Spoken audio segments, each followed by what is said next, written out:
In the early months of 1942, as the Pacific lay shrouded under the expanding shadow of the Imperial Japanese Navy, an unusual silence settled beneath the waves, a silence belonging to the U.S. Navy's growing force of submarines. Few outside the Navy's highest circles knew that these boats were not only hunting enemy shipping, but also conducting some of the most sensitive reconnaissance missions of the early war. Among them was the USS Gudgeon, a Tambor-class submarine operating far beyond what official wartime communiques ever acknowledged. Her patrols, and those of her sister boats, would become the foundation of a classified effort to map, observe and report on Japanese operations in places where aircraft could not fly and surface ships could not survive. The struggle these crews faced began long before they reached enemy waters. U.S. submarines in early 1942 were equipped with unreliable torpedoes, untested radar systems, and incomplete intelligence about Japanese patrol patterns. Orders such as the January 20, 1942 directive to Gudgeon, to infiltrate the approaches to the Japanese home waters and observe traffic near Okinawa, pushed the boundaries of what submarine warfare had ever attempted. The men who sailed aboard these boats were volunteers who understood the risks: depth charge attacks, mechanical failures, and the constant possibility that a single mistake could trap them on the seabed with no hope of rescue. But in those desperate early weeks after Pearl Harbor, intelligence was more valuable than steel, and the Navy's Silent Service was tasked with delivering it. A diary entry from Lieutenant Commander Elton Joe Grenfell, Gudgeon's commanding officer, captured the mix of uncertainty and determination. "We go forward with little guidance.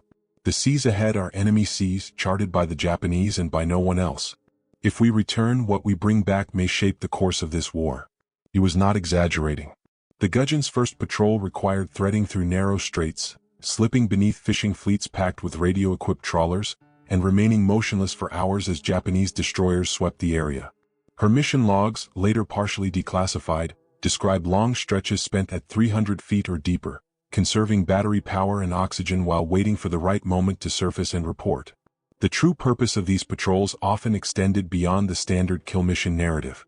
The Gudgeon and other early war submarines were assigned to chart the movement of Japanese fleet units, information that American naval planners desperately needed after the crippling loss of battleships at Pearl Harbor. Signal intercepts alone could not confirm where the Japanese were massing aircraft carriers, cruisers, or troop convoys. Submarines, hidden in the vast emptiness of the Pacific, became the eyes of a fleet that was still rebuilding. Yet many of their findings were so sensitive that after being radioed to Pearl Harbor, they were immediately routed into classified archives and never mentioned again in official histories. Some of the most intriguing details came from later released fragments of Japanese records that mentioned submarine sightings in areas where no U.S. boats were officially present. One such document from a coastal defense unit in the Marianas reported a submerged contact on March 14, 1942, describing it as likely American. No U.S. submarine patrol report for that period places a boat in that area. The discrepancy continues to puzzle historians. Was the Navy running operations still not disclosed today? Or were boats like Gudgeon following alternate routes ordered only verbally by higher command? These missions yielded intelligence that directly influenced future operations. Submarines reported shipping concentrations around the Bonin Islands, tracked destroyer groups refueling north of Saipan, and monitored mine-laying activities in waters that American war planners hoped to exploit later in the campaign. The modern lesson is clear: good intelligence is never accidental. It is earned, often in total darkness, in cramped steel compartments, by crews whose work the world may never know. But the deepest mystery of these early clandestine patrols remains the question of what was not reported. Several patrol logs from 1942 contain abrupt gaps, missing pages, redacted sections, or sudden shifts in location with no explanation. Historians have long debated whether these omissions were routine wartime censorship or evidence of operations still too sensitive to be revealed. The Gudgeon herself would vanish 2 years later, lost with all hands somewhere in the Western Pacific, leaving behind one final riddle: what missions she carried out that remained sealed, and what information lies forever on the ocean floor with her. As 1942 progressed, the U.S. Navy realized that submarines were more than strike weapons. They were instruments of intelligence gathering, infiltration, and covert action. And those early reconnaissance patrols, dangerous and often uncredited, would pave the way for even riskier missions to come. Missions where submarines carried not just crews, but spies, saboteurs, and operatives whose presence beneath the Pacific remains a quiet but critical chapter of the war. The next stage of these secret operations would take the Silent Service from observation to direct involvement, inserting Allied agents into territories where survival was rarely guaranteed. By mid-1943, the success of America's submarine reconnaissance missions had pushed the U.S. Navy into an even more dangerous realm: covert insertions of Allied operatives behind Japanese lines. Few wartime operations were as perilous, or as unpublicized, as the submarine deliveries of coast watchers and intelligence teams into the Solomon Islands. These missions, conducted under cover of darkness and often timed with the moonless weeks of the month, became a hidden artery of information supporting the Guadalcanal and New Georgia campaigns. And they began with the understanding that once ashore, operatives would have no guarantee of rescue. The struggle facing these missions came from more than the enemy, it came from the environment itself. The Solomons were a labyrinth of reefs, mangrove swamps, and narrow channels that could trap a submarine far more effectively than any Japanese mine. Boats like the USS Grampus, SS-207, and USS Greenling, SS-213, were tasked with approaching tiny islands guarded by Japanese patrol boats and listening posts. Navigation was done largely by dead reckoning and celestial fix, and even a 1-mile error could place a submarine onto coral, unable to surface. On the nights of infiltration, crews sometimes ran on electric motors as they neared the drop point, not to avoid enemy radar, but to prevent island villagers from hearing the low rumble of diesel engines. One of the most compelling windows into these missions comes from the account of Lieutenant Hugh Mackenzie, an Australian coast watcher inserted near Vella La Vella in August 1943. In a later recollection he wrote, "The submarine rose like a shadow. There was no greeting, no formality. We unloaded the crates, paddled ashore, and by the time we turned back, the sea was empty. It left without a ripple, as if it had never existed." For teams like Mackenzie's, the submarine was both lifeline and ghost, the vessel that delivered them into enemy territory and, if fate allowed, would return months later to retrieve whatever remained of their unit. The historical significance of the Coast Watchers cannot be overstated. Their reports, flashes of light on the horizon, aircraft counts, convoy sightings, were often the first warnings Allied commanders received of incoming Japanese operations.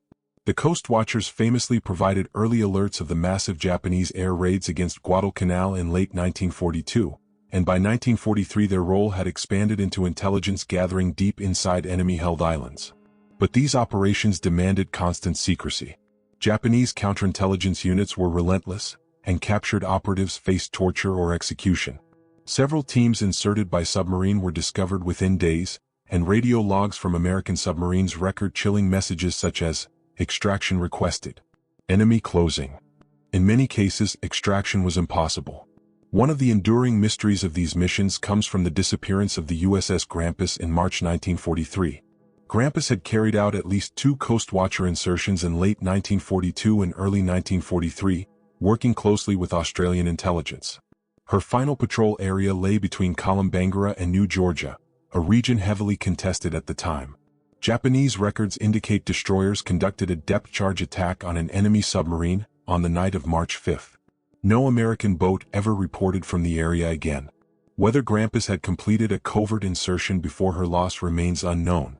Portions of her patrol report are missing, and several Navy historians believe she may have been conducting an unlogged pickup of trapped operatives when she was intercepted. Another enigmatic case involves a British-trained commando team inserted onto Choiseul Island in September 1943. The submarine that delivered them, the USS Guardfish, recorded their landing in its deck log, but the team's subsequent reports are incomplete. After 2 months of precise and valuable intelligence, their transmissions abruptly ended.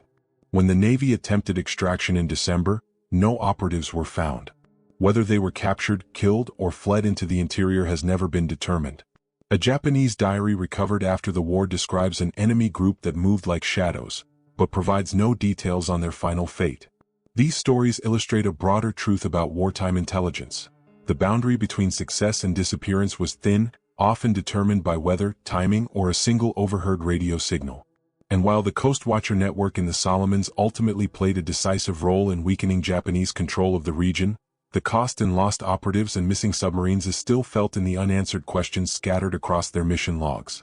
Modern intelligence professionals often cite the Coast Watchers as early models for today's long-range reconnaissance and special operations teams, groups that depend on stealth, local awareness, and the ability to survive without direct support.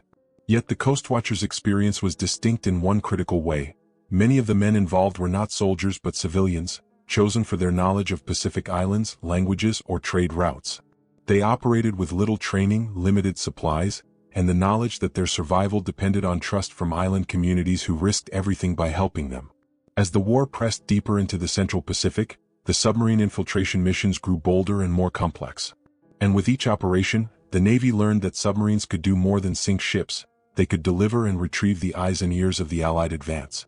But the next phase of the Silent Service's secret war would push them into an even riskier arena: recovery missions in the heart of Japanese-controlled waters, where wrecked aircraft and code materials could change the course of the conflict if retrieved before the enemy found them. By 1944, the Pacific War had shifted into a new and more volatile phase. The United States had wrested the initiative from Japan, yet vast stretches of ocean remained treacherous and contested.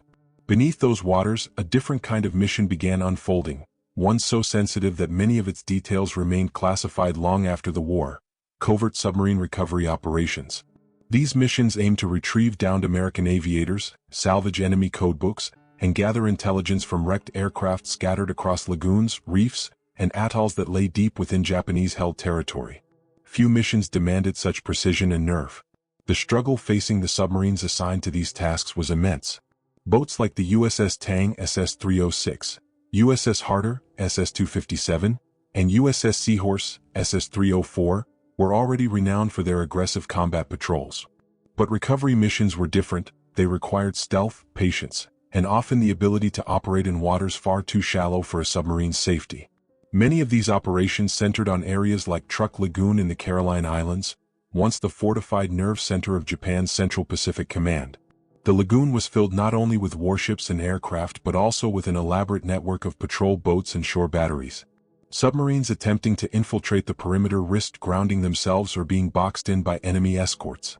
One of the most illustrative operations began on March 5, 1944, when the USS Finback, SS-230, received orders to move toward the vicinity of WWII Atoll. American carrier pilots had been conducting raids in the region and several aircraft had been reported missing. Finback's commanding officer, Lieutenant Commander Robert Russell, recorded in his patrol log: surface search limited by high winds. Possible downed aviator north-northeast. Risk of enemy search planes increasing. It was a stark reminder that even locating survivors could expose the submarine to catastrophic danger. Yet Finback continued the search.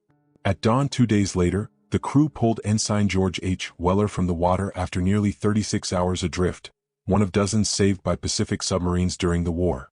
But not every recovery involved friendly pilots.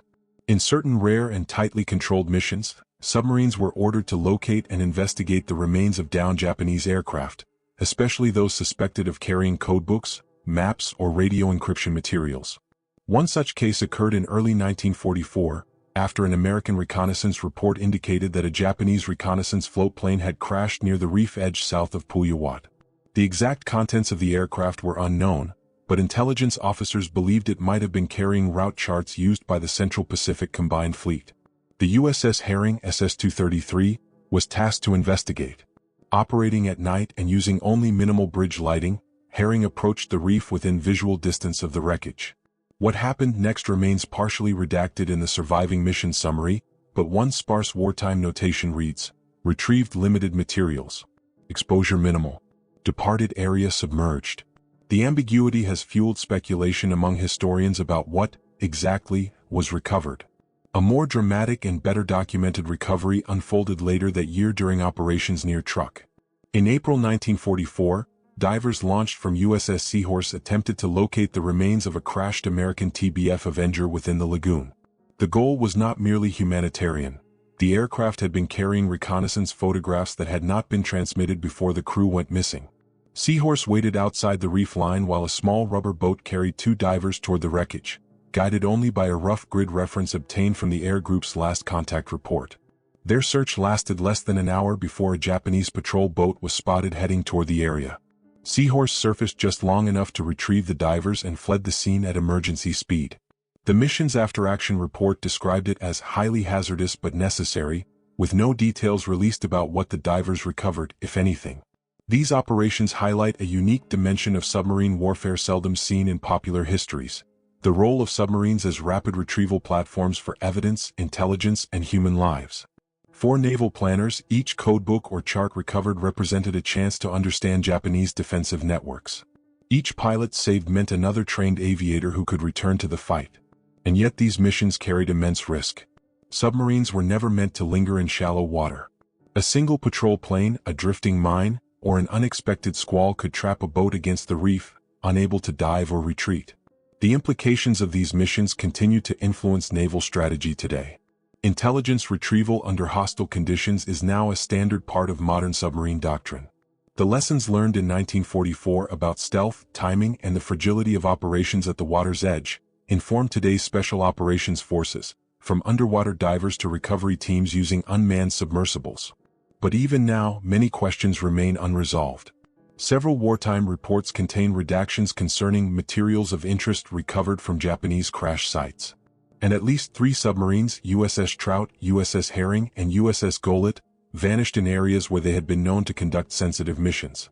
Whether their losses were related to recovery operations is unknown. As 1944 progressed, the risks grew even greater.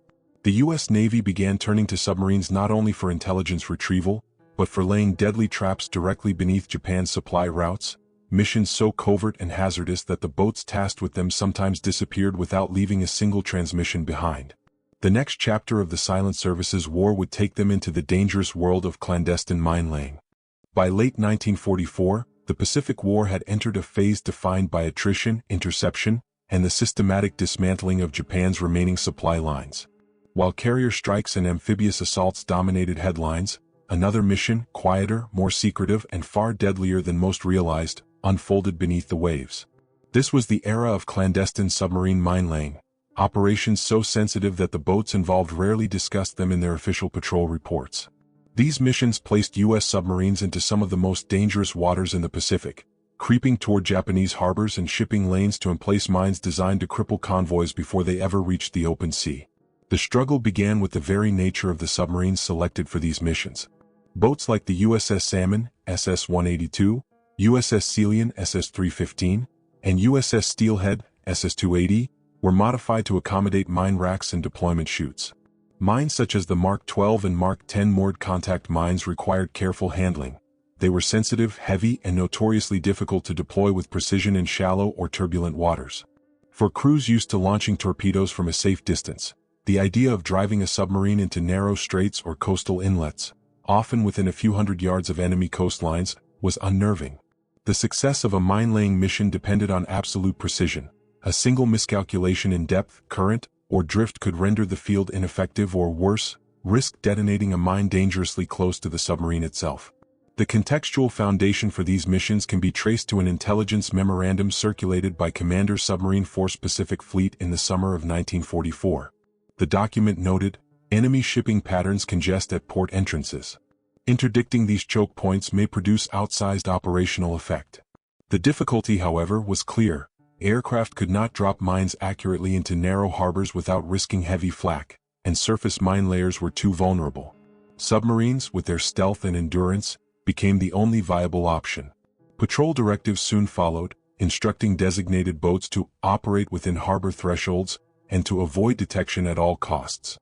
One of the most remarkable missions occurred in October 1944, when USS Sealion was ordered to deploy a minefield within the approaches to Cam Ranh Bay, a major Japanese resupply center on the coast of Indochina. Sealion's commanding officer, Lieutenant Commander Eli Reich, later described the operation as a lesson in terror. Navigating the narrow entrance channel required surfacing at night, hugging the shoreline to avoid radar, and slipping between fishing craft that often doubled as observation posts for the Japanese. At 0214 hours, Sealion reached her designated position. The crew released 10 mines in a deliberate sequence, spacing them along the expected inbound route for Japanese freighters. Reich wrote in his patrol log, "Mine release smooth. No outward reaction. Enemy battery on point remained silent." Hours later, Sealion submerged and withdrew into deeper water before Japanese patrols could detect her presence. But not all missions ended so cleanly. In December 1944, USS Salmon undertook a mine-laying operation in the South China Sea that would test the limits of submarine endurance. After completing her deployment, Salmon detected 3 enemy destroyers approaching at high speed. Without the ability to outrun them on the surface and with limited battery power, Salmon dove deep, too deep. The destroyers attacked relentlessly, dropping patterns of depth charges that crushed parts of her hull, jammed her diving planes and left the submarine barely controllable. Chief Electrician's mate Frank Walker later recalled, "Every man aboard believed we were going down. The lights went out. The bow pitched up. Something was groaning, metal wasn't meant to bend like that." Salmon survived, but only narrowly. Her damage was so severe that she had to be escorted back to port and was ultimately removed from combat service. The veil of secrecy surrounding these operations deepens when examining the fate of submarines like USS Golet and USS Trout. Both boats disappeared in regions where known mine-laying or reconnaissance tasks had been assigned. Trout was last heard from in February 1944 while returning from a mission to deliver supplies and potentially deploy mines near the Philippines. Japanese records later confirmed a submarine sinking in the area, but ambiguity remains about Trout's precise mission. Similarly, fragments of Golet's last orders, partially declassified decades later, suggest she may have been positioned for a mine-laying task near the Kuril Islands, a region notorious for fog, rocky coastlines, and Japanese picket boats. Neither submarine ever reported back. The modern interpretation of these missions reveals much about how navies apply lessons learned beneath the Pacific today. Laying mines covertly remains one of the most effective ways to shape an adversary's behavior without direct confrontation. Yet the margin for error has not changed. Underwater mine-laying still demands absolute control, precise navigation, and the willingness to operate in spaces where enemy detection is almost guaranteed. As the Pacific Campaign pressed toward Japan's doorstep, the U.S. Navy recognized that mines alone would not be enough to predict or prevent enemy movement. What was needed was a way to listen, to monitor Japanese fleet operations continuously and secretly. This led to one of the least understood programs of the entire Pacific War: the deployment of underwater sensor arrays and acoustic monitoring devices in enemy-controlled waters. And the submarines that conducted these operations ventured even closer to danger, laying the groundwork for intelligence systems that would shape naval warfare for decades to come. In the final months of 1944, as the U.S. Navy tightened its grip across the Central Pacific, a new kind of mission emerged from the classified corridors of Fleet Radio Unit Pacific. It was unlike the bold submarine attacks or the dramatic aviator rescues that had defined earlier phases of the war. Instead, it was quiet, almost invisible, a technological leap that would remain hidden for decades. The Navy called it a series of hydroacoustic reconnaissance operations. Historians later nicknamed it something else: the foundation of modern underwater surveillance. These missions, carried out by a select group of submarines beneath the Ryukyu and Philippine seas, were designated under a little-known administrative umbrella known informally as Operation Boxkite. The struggle facing these crews stemmed from the nature of the equipment they carried. Modified Gato and Balao-class submarines such as USS Barb, SS-220, USS Batfish, SS-310, and USS Gitaro, SS-363, were fitted with experimental acoustic sensors, pencil-shaped metal cylinders that, when anchored to the seabed, could record or transmit patterns of underwater movement. The devices were primitive by modern standards. Some stored sound signatures on thin-wire recording spools.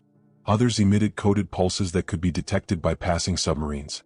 The placement of these sensors required navigating treacherous straits near Japanese strongholds: Nansei Shoto, Miyako Strait, and the waters east of Okinawa. These were areas thick with mines, patrol craft, and listening posts. A key operational note from an October 1944 Pacific Fleet intelligence briefing summarized the mission starkly: enemy reinforcement routes must be monitored. Acoustic reconnaissance is to be conducted at ranges not exceeding 10 nautical miles from hostile shoreline. Submarines shall maintain radio silence at all times. To the men aboard these submarines, this meant operating at the edge of survivability. Boats had to approach enemy coasts submerged, moving as slowly as one knot to avoid sonar. Crews often spent entire nights at periscope depth, listening to distant propeller washes while waiting for the order to deploy equipment. The tension was relentless. A single false move, a single misjudged current, could thrust the hull into shallow reefs or worse, leave the boat exposed in front of a Japanese destroyer. One of the most revealing first-hand insights came from a post-war interview with Lieutenant Commander Charles E. Laughlin of USS Queenfish, SS-393, who supported parallel reconnaissance activities near the Ryukyus. "There were nights," he said, "when we drifted without a sound. No engines, no pumps, no movement. The only thing you heard was the ocean tapping the hull. We were close enough to see lights moving on shore." Laughlin's remark highlights just how intimate and dangerous these missions were. Submarines sent to deploy acoustic devices often operated within visual range of enemy lighthouses, anchorages, and transport routes. The reveal of what these sensors detected remains one of the lingering mysteries of the Pacific Submarine War. Fragmentary intelligence summaries from early 1945 note irregular activity near Okinawa and unexpected convoy patterns along the Amami-Oshima approaches. Some analysts believe these early sensors helped confirm shifts in Japanese troop deployments. Others speculate that they revealed movements of small craft conducting nighttime supply runs to bypass Allied aerial surveillance. Yet, many original reports are missing. Entire packets marked Box Kite were withheld from public release during the 1950s and have never resurfaced. A particularly enigmatic episode centers on USS Batfish's third war patrol in late 1944. Although known for sinking multiple submarines, Batfish also conducted a classified operation off the east coast of Kyushu. The surviving sections of her patrol report note that she completed Task Alpha before encountering a severe storm that forced her to deeper water. Task Alpha, believed by historians to be a sensor deployment, is redacted in the surviving documents. Adding to the uncertainty, one of the deployed devices was never recovered. Its disappearance prompted speculation that either the Japanese retrieved it or that it drifted into deeper water, continuing to broadcast data long after the war. Another incident involved USS Kitaro, which deployed an array near the Bungo Strait in December 1944. A week later, an unidentified acoustic source was recorded by monitoring vessels near Saipan, a rapid, rhythmic signature that analysts struggled to classify. Some believed it represented a new type of Japanese submarine propulsion. Others considered the possibility of surface craft moving in a previously undocumented pattern. The true nature of the signature was never determined, and references to it appeared only twice in surviving intelligence summaries. The modern reflection on these missions is striking. The U.S. Navy's Cold War Sound Surveillance System, SOSUS, which monitored Soviet submarines for decades, owes its conceptual foundation to the crude devices lowered into the Pacific in 1944. The idea was simple but revolutionary, that the ocean itself could be made into a listening grid, revealing enemy movement through sound instead of sight. Yet, even with this historical perspective, many unanswered questions linger. Several sensor arrays deployed under Operation Box Kite were never located after the war. At least one submarine, likely USS Golet or USS Sunfish, is believed to have been operating near a deployment zone when it disappeared. And scattered among the declassified files are references to anomalous acoustic returns, with no explanation of their source or significance. As 1945 dawned, the sensor missions gave Allied planners unprecedented insight into troop movements near Japan's home islands. But as the invasion of Japan loomed closer, submarines were assigned an even more sensitive task, one that required entering the shadowed waters of beaches never touched by Western forces. The next phase would push them into the reconnaissance that prepared for Operation Downfall, the invasion that never came. By 1945, the war in the Pacific had accelerated into its final and most uncertain phase. The U.S. Navy, now operating at the doorstep of the Japanese home islands, confronted a harsh truth. Victory would require an invasion of terrain no American force had ever set foot upon. The projected operation, codenamed Downfall, was divided into two monumental assaults: Olympic, targeting southern Kyushu, and Coronet, aimed at Honshu near Tokyo. Every estimate warned of catastrophic casualties. To prepare, the Navy turned once again to its silent service. Submarines were tasked with a mission so secretive that even many senior commanders were unaware of it: underwater reconnaissance of Japan's beach defenses, currents, reefs, and landing zones. These operations, conducted under extreme threat, formed one of the most sensitive chapters of the submarine war. The struggle facing the crews began with geography. Unlike the coral atolls of the Central Pacific, Japan's coastline was jagged, volcanic, and treacherous. Many beaches were guarded by heavy surf, unpredictable tides, and underwater rock formations capable of tearing open a submarine hull. The Japanese had fortified key landing points with mines, barbed wire, steel obstacles, and concealed artillery. To scout these areas, submarines like USS Skate, SS-305, USS Burfish, SS-312, and USS Bluegill, SS-242, were equipped with modified submersibles and reconnaissance swimmers drawn from the Navy's early underwater demolition teams, precursors to today's Navy SEALs. Their orders were stark: gather data, remain unseen, and leave no trace of American presence. A Fleet Intelligence Bulletin dated February 12, 1945 explained the mission's stakes. Hydrographic inaccuracies pose severe risk to initial landings. Subsurface observation and sampling are necessary for operational certainty. In practical terms, this meant that submarines had to approach within hundreds of yards of beaches bristling with enemy defenses. Many operations were conducted at night, with the boat drifting silently on minimal power. Teams launched in two-man rubber boats, carrying depth probes, tide markers, waterproof cameras, and hand-sketched chart templates. The danger was not simply detection, it was the sea itself. Recon swimmers often had only minutes to gather samples from surf zones before being swept toward shore by undertow or cross-current. If that happened, no rescue was possible. One of the most sobering field accounts came from a post-war interview with Lieutenant Red Hanley, a demolition swimmer who scouted beaches near Miyazaki on Kyushu. The water was black, Hanley recalled. You could hear engines inland, trucks, maybe tanks. We didn't know. All we knew was the surf was throwing us around like rag dolls. If we lost the boat in that water, that was it. His team managed to collect sand density samples, retrieve kelp snagged on underwater obstacles, and estimate water depth gradients crucial for landing craft. Their reconnaissance, completed in less than 20 minutes, informed one of the projected entry points for Operation Olympic. Other missions were even riskier. In March 1945, USS Burfish conducted a clandestine survey near Ariake Bay, an area heavily fortified due to its geography and strategic value.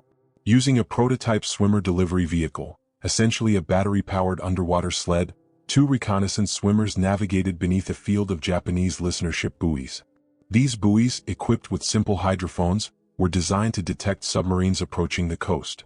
The swimmers recorded the mooring intervals and acoustic sensitivity of the devices, allowing Navy planners to chart safer submarine routes for future reconnaissance. The Burfish's report on the operation was heavily redacted after the war, with only a brief note remaining: survey achieved. Enemy defenses extensive. But it was USS Skate's shadowed mission off southern Kyushu in April 1945 that remains the most mysterious. Skate was ordered to verify intelligence suggesting the Japanese were constructing underwater obstacles, large tetrahedral concrete blocks, intended to destroy landing craft before they reached the shoreline.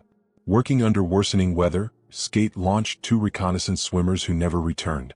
Search attempts were impossible without revealing the submarine's position. Skate departed the area at dawn, filing a terse and haunting line in her patrol report: team presumed lost.